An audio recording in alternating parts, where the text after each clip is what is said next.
Te damos gracias, Señor, por todos tus beneficios, por todas las bendiciones que derramas constantemente sobre nosotros, por esa protección que nos muestras, a veces extraordinaria.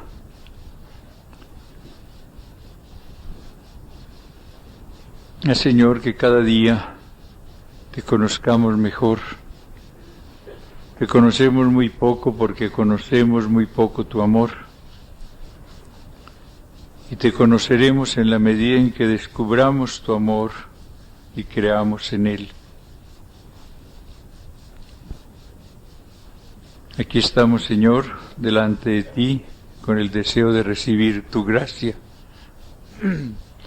de recibir la acción de tu Santo Espíritu en nosotros. Queremos oírte, Señor, y recibir todo lo que a través de tu palabra quieras darnos como vida. Pon, Señor, tus palabras en mis labios. Pedimos la protección maternal de María, que ella ore también por nosotros hoy, nos alcance el don de tu Espíritu. Dios te salve María, llena de gracia, el Señor es contigo. Bendita tú eres entre las mujeres y bendito es el fruto de tu vientre, Jesús.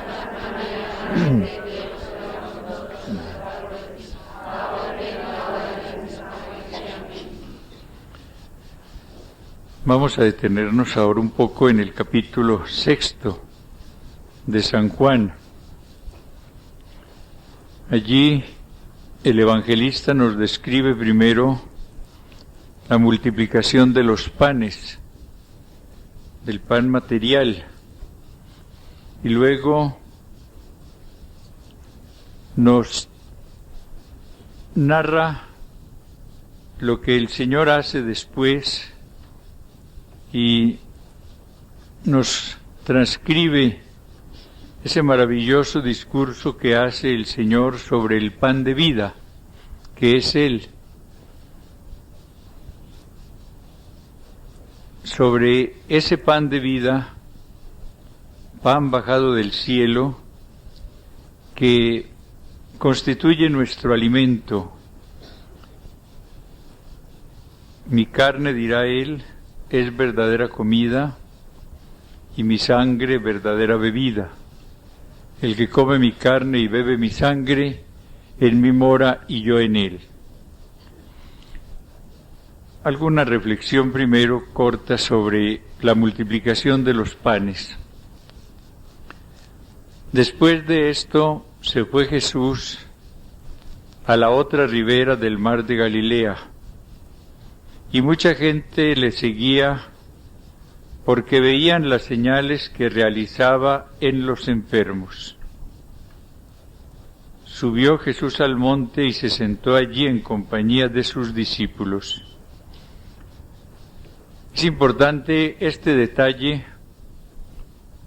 del cual tratamos un poco ayer, ver la importancia que tenían estas curaciones de los enfermos como camino para que muchas personas se acercaran a Jesús y creyeran en Él. Hay que advertir que el Señor no hacía estas curaciones únicamente para esta finalidad. Él las hacía ante todo porque estaba movido por la compasión.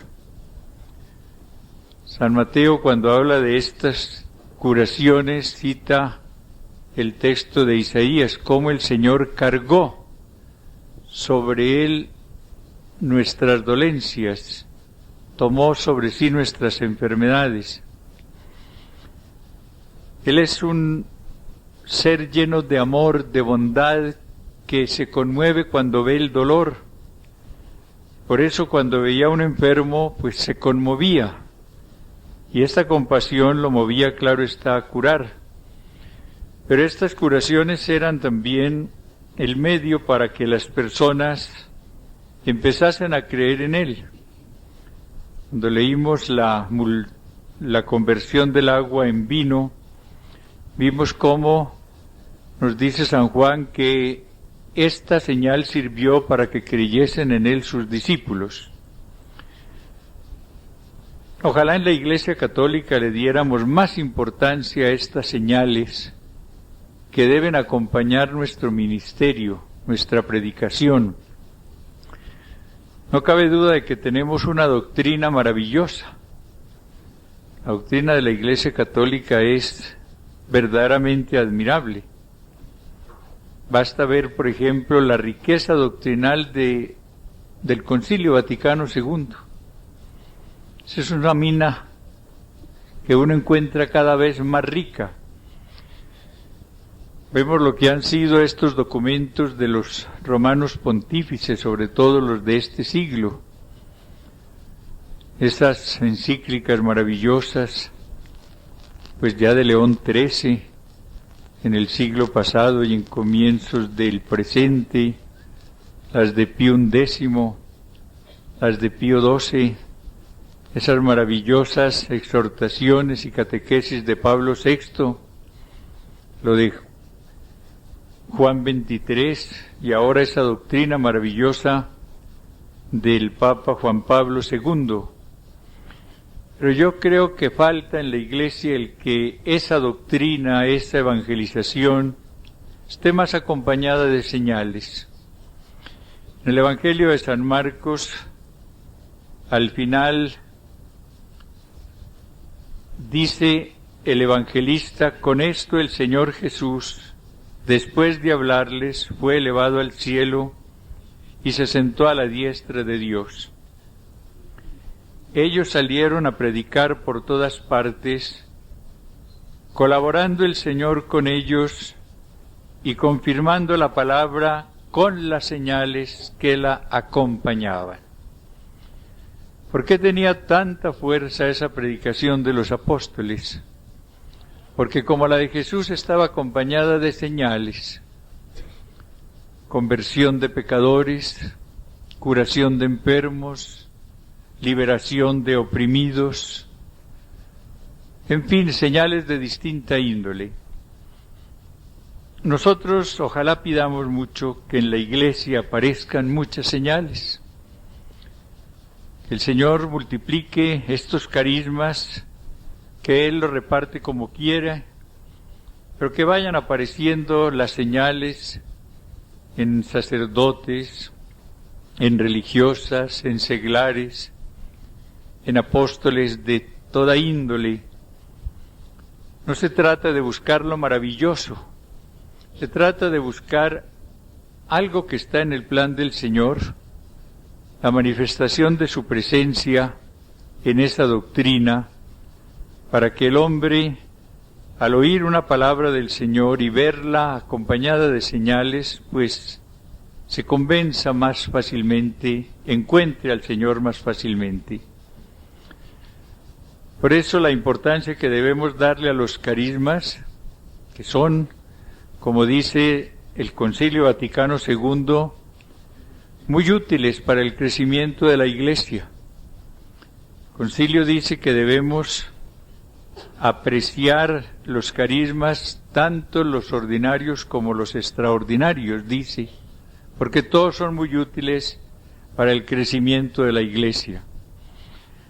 Claro que el problema está en discernir cuándo es auténtico un carisma o no, y luego discernir también cómo un carisma, aun cuando sea auténtico, es usado racionalmente o no, porque el Concilio hace esa diferencia.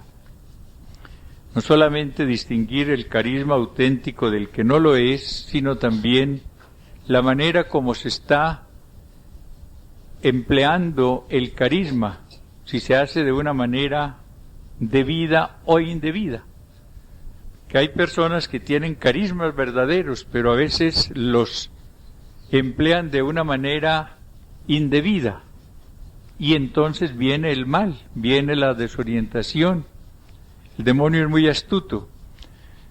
Esto es lo que dificulta mucho a veces la renovación, el discernimiento, que es un carisma del Espíritu para saber dónde está el Espíritu del Señor o no, y luego la manera como se deben emplear los dones del Señor, porque hay una virtud que se llama prudencia, llamada por un Santo Padre la que debe conducir la cuadriga de los caballos, la que debe llevar las riendas, la que debe conducir para que no haya pues un problema y tal vez un fracaso en un momento dado.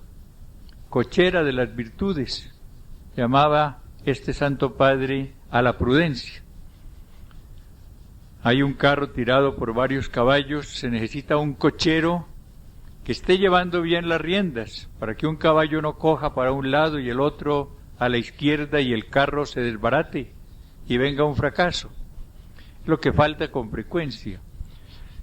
Pero esta presencia de las señales es necesaria. Ojalá la pidamos para la Iglesia, para que el Señor la dé como quiera y a quien quiera. En esta multiplicación de los panes materiales hay unos detalles que pueden también servirnos. Jesús, al levantar los ojos y ver que venían hacia él mucha gente, dice a Felipe: ¿cómo vamos a comprar pan para que coman estos? Se lo decía para probarle, porque él sabía lo que iba a hacer. Hay que ir conociendo al Señor. Él nos hace a veces preguntas que pueden desconcertarnos, pero preguntas a través de las cuales Él quiere que nosotros conozcamos nuestra realidad frente a Él. Son una especie de test, son preguntas que entran en la pedagogía del Señor, porque no olvidemos que Él quiere tener un diálogo muy frecuente con nosotros. Y en ese diálogo Él hablará y oirá. Él no quiere tener un monólogo para que nosotros lo escuchemos. Él habla y Él escucha. Aquí habla a Felipe y escucha también a Felipe. Felipe le contestó: 200 denarios de pan no bastan para que cada uno tome un poco. Le dice uno de los discípulos, Andrés: aquí hay un muchacho que tiene 5 panes de cebada y 2 peces. ¿Pero qué es esto para tantos? Dijo Jesús: haced sentar a la gente. Ayer hablábamos de esa exigencia del Señor para sus grandes manifestaciones de amor. Aquí exige estos 5 panes de cebada y estos 2 peces que tiene ese jovencito. Son esos panes y esos peces los que son multiplicados por el poder y por el amor del Señor. En ese detalle, haced sentar a la gente, debemos ver cómo el Señor quiere la organización también. Díganme lo que habría sido 5,000 personas acercándose a pedir pan. Pues te habrían matado inclusive. Eso habría sido el acabose. El Señor ordena que lo sienten, y otro evangelio dice que los fueron organizando en grupos de 50 personas. No debemos ser esclavos del orden, pero debemos ser organizados. Hay mucha gente que en el apostolado pues no consigue todo lo que se pudiera conseguir para el Señor. Inclusive se cansa y hasta se arruina por falta de organización, por falta de orden. No esclavo del orden, pero sí amante del orden. Uno debe ordenar su día y ordenar su noche, ordenar el descanso, ordenar las horas de alimento, ordenar su alimentación. Hay gente que no tiene cuidado con esto. Yo creo que en muchas comunidades muchas religiosas se van enfermando y acabando por falta de prudencia. No sé a quién le falte la prudencia. puede ser a un superior en un caso dado, puede ser a la religiosa que obedece, pero falta a veces prudencia. El Señor no quiere que nosotros cometamos la tontería de acabarnos así, sin más ni más, por el desorden. El plan del Señor es que nosotros usemos la razón. Es un gran don que Él nos dio. Y esa razón debe decirnos cómo y hasta dónde debemos trabajar, cómo y hasta dónde debemos descansar, cómo y hasta dónde debemos alimentarnos. Porque hoy a veces hay, con esta cuestión de el compromiso con el pobre malentendido, un deseo, por ejemplo, de ponerse a pasar hambre con el pobre. Se mueren de hambre los dos. Eso no es la solución. Pues si el Señor la tiene a usted para que trabaje con los pobres, aliméntese bien, no con cosas costosas, pero aliméntese bien para que pueda trabajar muy bien con el pobre. Porque si no, si se alimenta mal, si no duerme bien, que se pone a trabajar exageradamente, pues va a ir con mal genio y va a ser dura y se va a cansar y va a ser un motivo más bien a veces de escándalo para la gente que en lugar de edificar va a destruir. Y acudir al médico y hacer todo aquello que esté de acuerdo con el plan del Señor. Ahora, si el Señor quiere que una persona pues se muera al día siguiente, pues Él es el dueño, pero que sea Él el que mande o determine algo para la persona, pero que no sea por imprudencia de la persona. Creo que las comunidades tienen que poner más cuidado. Uno encuentra a veces demasiada persona enferma. Yo creo que eso se debe estudiar mejor, a ver las causas. Claro que entran los problemas de clima, las misioneras viven a veces en circunstancias sumamente difíciles, pero eso mismo debe llevar a que se estudie cómo se debe actuar. Porque uno va a veces a unas casas religiosas y encuentra cantidades de religiosas enfermas y muy jóvenes inclusive, y que se haga la voluntad de mi Dios. No, cuidado, que esa no es la voluntad del Señor. No le achaquemos a Él lo que es efecto de la imprudencia, de la imprudencia.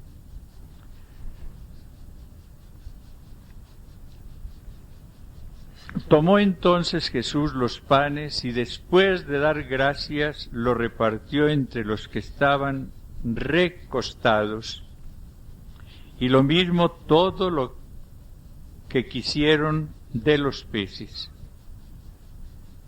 Después de dar gracias, el Señor, todos estos momentos de su vida, todas estas acciones, las prepara o precede con una acción de gracias.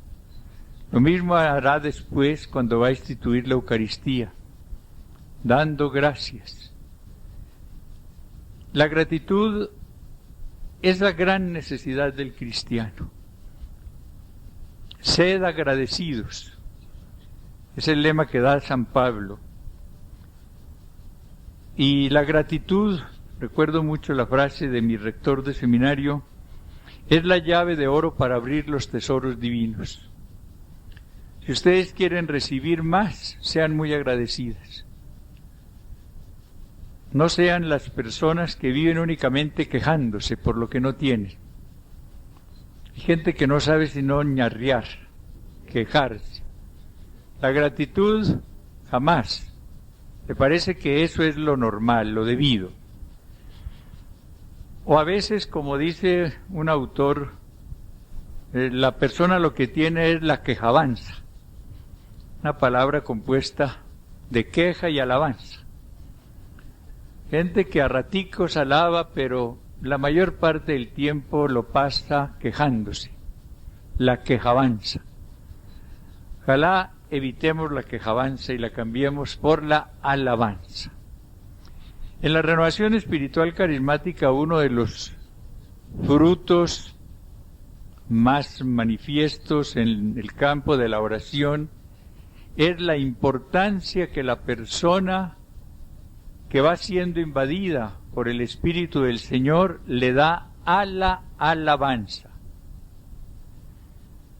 Los que han trabajado en grupos de oración se darán cuenta cómo al principio, cuando se forma un grupo, pues la gente no sabe sino pedir.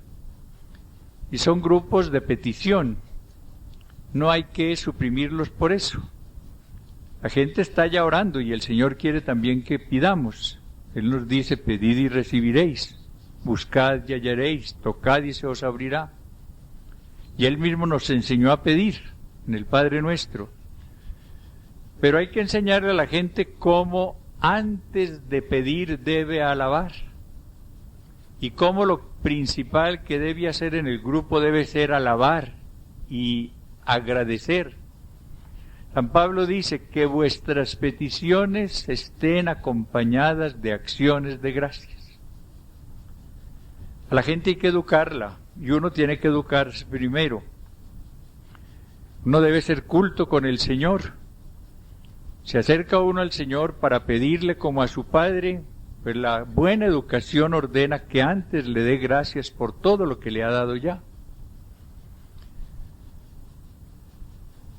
Acérquense siempre al Señor con gratitud. San Lucas nos trae esa oración que llaman el Magníficat de Jesús. Cuando exulta, nos dice de gozo en el Espíritu Santo y le da gracias a su Padre porque ha escondido esas cosas maravillosas a los sabios y las ha revelado a los pequeños. Sí, Padre, porque así te agradó. El alma de Jesús vivía en un constante himno de acción de gracias.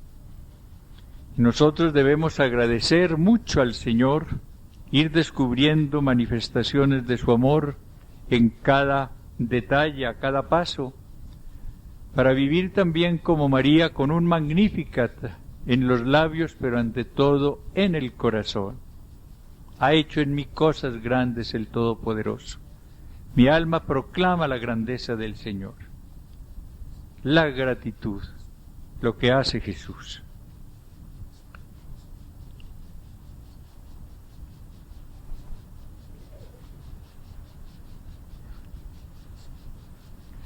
Hay otro detalle al final que es bueno que lo tengamos en cuenta. Cuando se saciaron todos los 5,000 que estaban allí,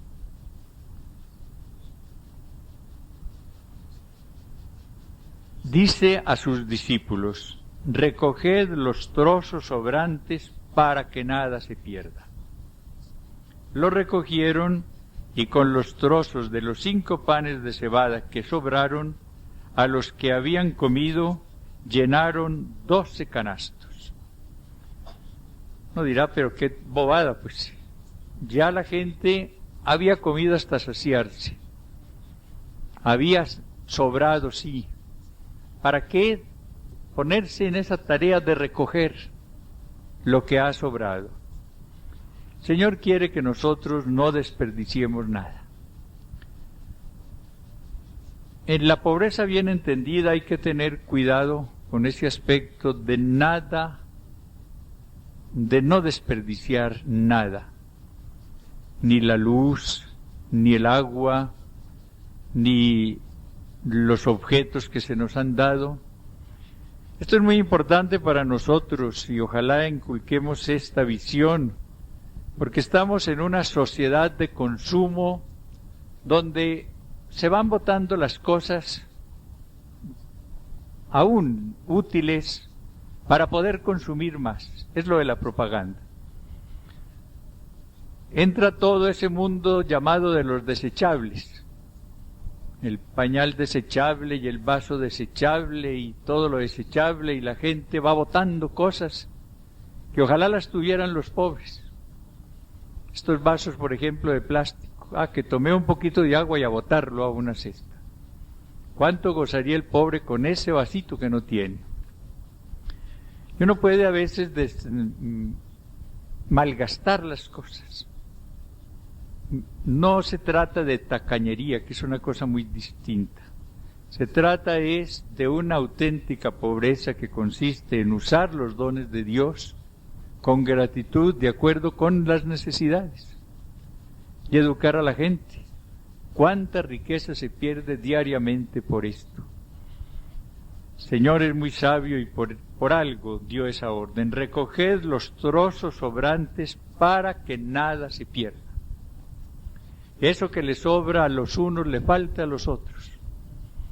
Que un gran apostolado se hace cuando se ordena la caridad, cuando la gente se educa y va dando a los demás lo que él no necesita. Si nos contentáramos con lo necesario, pues habría menos hambre en el mundo, menos necesidades en el mundo. Pero a veces vamos acumulando cosas innecesarias por falta de una visión verdadera de la pobreza. Y ahora entramos en ese mundo maravilloso de la Eucaristía. Ese discurso que ojalá ustedes lean con frecuencia. El discurso en la sinagoga de Cafarnaún. Al día siguiente, la gente que se había quedado al otro lado del mar vio que allí no había habido más que una barca y que Jesús no había embarcado en ella con sus discípulos, sino que los discípulos se habían marchado solos. Pero llegaron barcas de Tiberíades cerca del lugar donde habían comido el pan. Cuando la gente vio que Jesús no estaba allí, ni tampoco sus discípulos, subieron a las barcas y fueron a Cafarnaúm en busca de Jesús. Al encontrarle a la otra orilla del mar le dijeron: Maestro, ¿dónde, cuándo has llegado? Y Jesús les respondió: en verdad os digo, vosotros me buscáis no porque habéis visto señales, sino porque habéis comido de los panes y os habéis saciado. Obrad no por el alimento perecedero, sino por el alimento que permanece para vida eterna, el que os da el Hijo del Hombre, porque a éste es a quien el Padre Dios ha marcado con su sello. El Señor quiere elevar el espíritu de estas gentes. Él es el Salvador de todo el hombre, nunca olvidemos esa realidad. Todo lo del hombre le interesa a Jesús. Y por eso se ha preocupado primero por alimentarlos con pan material, con unos panes de cebada y con unos peces o pescados. Pero el Señor quiere mostrarle a estas personas que no pueden quedarse con una visión terrena, que no pueden contentarse únicamente con el pan material. Hay otro pan superior. Ellos deben buscar no solamente este alimento temporal, sino el alimento que permanece para la vida eterna. Y es el alimento que da Jesús, el pan de vida. Y hay un detalle en el cual a veces uno no piensa, porque a este, al Hijo del Hombre, es a quien Dios Padre ha marcado con su sello. Esta es una frase en la cual el mismo Jesús nos dice que Él está lleno del Espíritu. Ser marcado con el sello, lo dirá después San Pablo, es recibir el Espíritu Santo. Es un texto precioso que nos habla de nuevo de la presencia del Espíritu Santo en Jesús. Y precisamente porque estaba marcado con ese sello del Espíritu, tenía ese poder para haber cambiado, por ejemplo, multiplicado los panes y los peces. Todo lo que Jesús hace, lo hace con el poder del Espíritu, nunca olviden esto.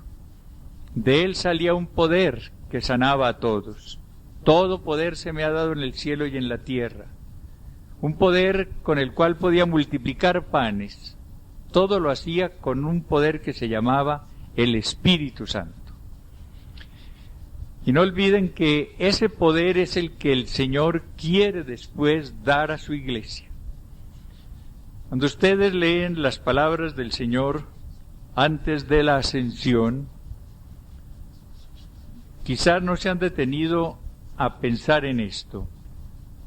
El Señor les dice, no se alejen de Jerusalén hasta que sean revestidos del poder de lo alto, dice San Lucas en su Evangelio, y en los Hechos dice, hasta que sean bautizados con el Espíritu Santo. Ellos no entienden y le preguntan, Señor, ¿es ahora cuando vas a restablecer el reino de Israel? Es una visión muy terrena la que ellos tienen todavía y no hay que culparlos. No habían recibido todavía la efusión del Espíritu Santo, la de Pentecostés. Y el Señor, con toda bondad, pues no les dice, ustedes son unos tontos, sino les dice, dejen eso a un lado. Eso no interesa ahora. Lo que sucederá es esto, que ustedes van a recibir el poder del Espíritu y van a ser mis testigos en Jerusalén, aquí en toda Galilea, en Samaria y hasta los confines de la tierra. Ayer cuando alguna de ustedes me preguntaba en qué consistía el bautismo del Espíritu Santo, pues yo habría también debido decir que consiste en recibir el poder del Espíritu. Esto es lo que el Jesús dice. Hay que pedir mucho ese poder del Espíritu, que no es únicamente para vencer las tentaciones, que claro, es para eso también, pero es ante todo para dar con la vida testimonio de Jesús resucitado. Testigos de Jesús resucitado. Esa es la gran necesidad. Y para uno poder dar con la vida testimonio de que Jesús vive, para ser testigo de la resurrección de Jesús, para no dar con su vida la idea de un Jesús muerto, de un cadáver, se necesita el poder del Espíritu. Y miren, esa es otra de las maravillas de la renovación espiritual, que las personas que se llenan del Espíritu Santo, porque la renovación empieza con esa efusión del Espíritu, empiezan a experimentar la realidad de Jesús resucitado y empiezan a hablar con entusiasmo y alegría de un Jesús que sí vive. Claro que, como decía alguien con razón, a veces causa esto susto, porque cuando el muerto empieza a moverse, pues todo el mundo se asusta. Y cuando ese muerto resucita, ahí sí que es verdad que se asusta. Y esto es lo que tiene asustada a mucha gente. El que Jesús sí está resucitado. El que Jesús sí vive. El que no es un cadáver muy bien embalsamado, como el de los comunistas. Qué maravilla para uno ser cristiano y no ser marxista, por ejemplo.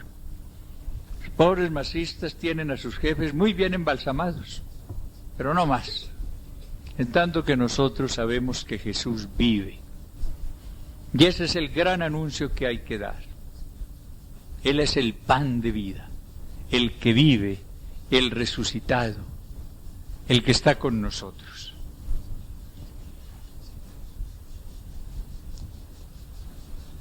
Todo este discurso, continuaremos en la segunda parte, reflexionando un poco sobre él, tiende a mostrar la superioridad de lo espiritual sobre lo material, la superioridad de la vida divina sobre la vida humana, sobre la vida natural, la existencia de la vida de Dios, la existencia de todo el mundo sobrenatural.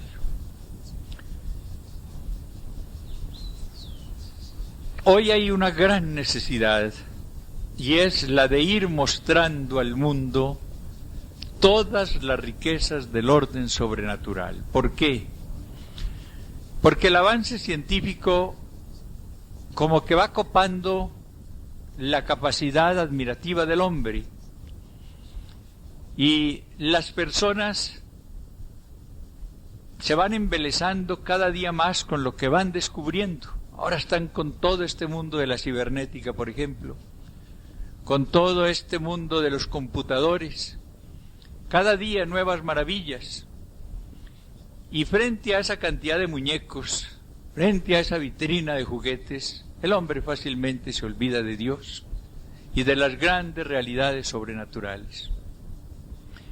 Por eso hay que invitar mucho al hombre actual a la reflexión, a que saque momentos de desierto, a que después de gozar con todas esas, con esos inventos, con toda esa juguetería, vaya a hablar con su Padre. Que no se quede con el carrito, que no se quede con la muñeca. Que goce con el carrito y con la muñeca, pero que después vaya a los brazos del papá, a los brazos de la mamá. Esta es la necesidad profunda de la oración, de la reflexión, del encuentro con el Señor. Y ustedes fallarían en su pastoral si se dedicasen únicamente a tareas de tipo temporal. Que yo voy a ayudar mucho a que se construyan casas, magnífico. Que voy a ver cómo mejoro la alimentación de la gente, enseñándole muy bien todo eso. Que voy a ver cómo, pues organizo mejor a la gente en cooperativas, muy bien todo eso. Pero por Dios no se contente con eso. A esa gente, mientras esté dándole todo esto, dele el pan de vida. Dele la visión sobrenatural, dele los móviles espirituales. Y por Dios, no se dejen engañar con esa idea que se ha predicado mucho, de que primero hay que levantar al hombre en lo natural para hablarle de lo sobrenatural. Pues si eso fuera así, la vida se pasaría sin poder hablar jamás de Dios a mucha gente. Pero el Señor no obró así. Él no se puso primero a arreglar todas las casas de Galilea y de Samaria y de Judea y a organizarlas en sindicatos y a no sé cuántas cosas, ¿no? Él vino a predicar el reino, a hablar de la conversión, a dar la vida divina. Y claro, él sabía que a través de esto se iría dando el cambio después, en la misma gente. Miren, si ustedes quieren que una persona cambie, despierten en ella la seguridad, la convicción bajo la acción del Espíritu de que es hija de Dios. Cuando la persona descubre la maravilla, soy hija de Dios, sabe que no puede ser una persona vulgar, ni que puede vivir en la suciedad, ni que puede vivir desordenadamente. La conciencia de la filiación divina empieza a despertar en uno exigencias de superación. Yo cuando le hablo a la gente, por ejemplo, de que tiene que aprender a leer y escribir, les digo, pero ¿cómo puede estar contento el Padre Celestial con hijos ignorantes que no saben leer y escribir? Él no puede estar contento con eso. Ustedes son hijos de Dios, tienen que superarse y aprender siquiera a leer para poder después detenerse en su palabra. Él les ha escrito cartas maravillosas, ese Padre Celestial, y ustedes no pueden leerlas porque no han aprendido a leer. ¿Cómo puede ser eso? La diócesis va a empezar ahora, Dios mediante, una campaña de alfabetización con una cartilla que ya tenemos en la imprenta, que tiene como título Alfabetizar Evangelizando. Y va a ser eso, por ejemplo, la A va a empezar con esto, con el pan de vida. En lugar de empezar con una palabra que hable del marxismo como amo, las cartillas marxistas empiezan con amo, para dejar en la gente la idea de que son esclavos y que son explotados, etcétera. Nosotros vamos a empezar con el pan, y vaya una catequesis, el pan de vida. De modo que la persona cuando va a aprender la A va a oír el mensaje de que Cristo es el pan de vida. Es lo que tenemos que hacer.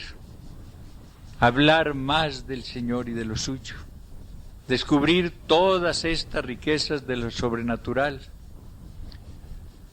No nos limitemos a enseñarle a la gente cosas temporales. Eso lo necesita y hay que hacerlo, pero no nos contentemos con esto. Y recuerden que un San Pablo no se puso primero a levantar el nivel social de Corinto para hablar de la Eucaristía y para hablar del Espíritu y para hablar de los carismas. Eso lo hizo desde el principio, porque se ha desorientado a mucha religiosa y a muchos sacerdotes con esa idea de que primero hay que preevangelizar, dicen ellos. Y eso que llaman preevangelizar, dice que es levantar el nivel humano. Y que cuando ya tengan casa y estén en la escuela y en la universidad, que entonces sí vengan a hablarle del Señor. Desorientaciones. Así no obró el Señor, ni así obró San Pablo, ni así debió obrar la Iglesia nunca. Siempre tenemos que llevar el mensaje del Señor y, claro, hacer en lo temporal también lo que podamos. Señor, te damos gracias por todas las lecciones que nos das en tu palabra, por esa preocupación total que tienes por todo lo nuestro, por esa preocupación constante por nuestra superación integral, por nuestro progreso total.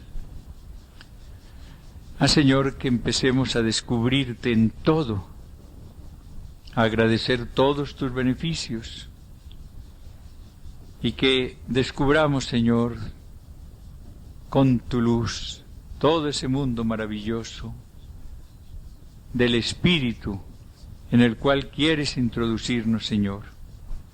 Antes que no nos quedemos viendo la vitrina, Señor, con sus juguetes, sino que lleguemos a ti, que te conozcamos, que nuestro gran deseo sea profundizar siempre en el conocimiento de tu amor. Gracias, Señor.